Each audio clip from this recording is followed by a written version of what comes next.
amigos, knife detector here, and I got a weird one for you today. So this is going to be the Rough Rider. I believe it's called the Mini Pocket Axe 825. Now, perchance, I just happened to see this thing on eBay, and it's a beautiful knife. Only problem is I don't understand the practicality of it. So let me go ahead and show this to you.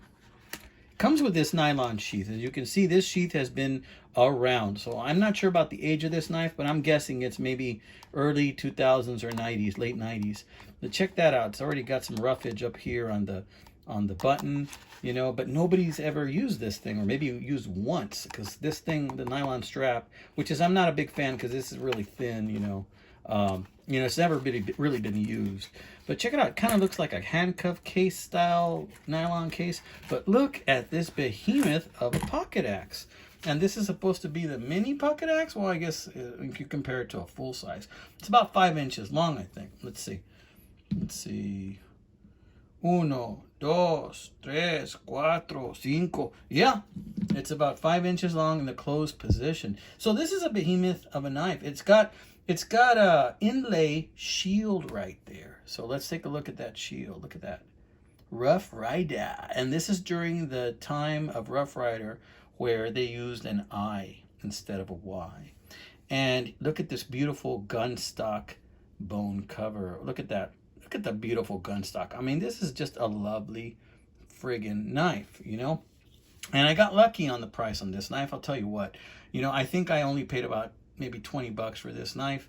I think because of the novelty of this knife. It's got the nickel silver bolster. It's got some light handling scratches there, but no big deal. You know, and the blade, whoa, it's a little tough to pull it out. And look how clean it is. And then, bammo, you know, this thing snaps open pretty well, my friends. And it's a gorgeous pocket axe. But what am I going to use this thing for? I mean, seriously, am I going to look for a small tree? I don't know. This is my wife's bamboo plant. Am I just going to go chop, chop, chop and chop this bamboo? I know you really want me to, but my wife will kill me, so I'm not going to do that, because happy wife, happy life. You know what I mean? So I'm not going to do that. But what am I really going to use this for? It's got this kind of a stop right here on the tang, kind of to hit there, so it won't go all the way down, so you won't damage the blade on the knife. It's pretty sharp. It is pretty sharp. It's a good looking blade. As you can see, you know, it's a Rough Rider, you know, so it's not going to be fantastic tolerances, but I mean, I don't think that's a gap. I think that's just that this cover comes a little bit higher than the liner. And look at that. Maybe a slight gap. Again, I can't tell if the spring is just a little bit higher than the liner. But God, look at that jigging though. This is a beautiful knife. What am I going to do with this, guys? Am I just going to stick this in the drawer? Or am I going to go around chopping mini trees? I don't know. Am I going to become a mini Paul Bunyan? If there was like a tiny little Paul Bunyan, you know, person, you know, maybe like 6 inches tall, maybe this would be his weapon of choice, or his tool of choice. Maybe a foot tall Paul Bunyan guy. I have no idea. But honestly, it's kind of impractical. You know, the only thing I can think of is the use of this might be relegated to food prep, and you'd be chopping carrots with this thing. And I kind of can see myself doing that, but nah, you know.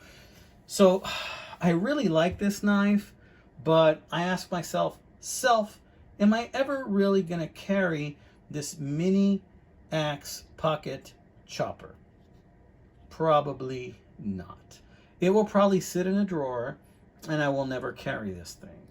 I don't like the idea of that.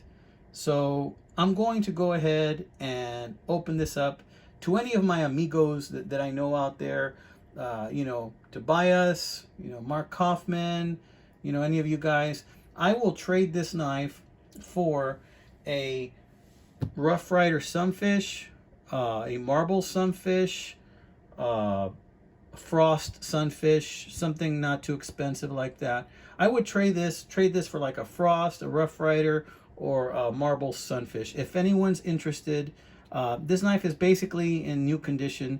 It just has been handled. It hasn't really been used. It's got some light scratches, maybe nothing major.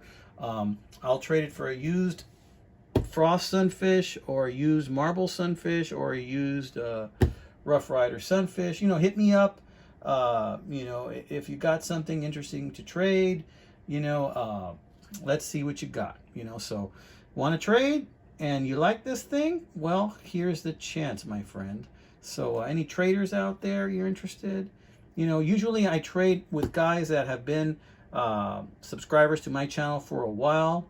You kind of have to have built that rapport with me so I can trust you for a trade. So, you know, there's a lot of you guys I've already traded with before. So if you got any ideas, you know, hit me up. All right, amigos. I wanted to show you this guy because this is a weird one. So this has been another video from the Knife Detector. I want to thank all my new subscribers. Hey, if you like eccentric knives, things you haven't seen before, or maybe knives from when your dad carried pocket knives and you remember from when you were a kid or your grandpa, well, this is a channel for you, my friends. Have a great day, my friends. God bless you. You're watching this on a Friday, and you know what that means? That means the weekend is upon us. So smile, amigos, and God bless.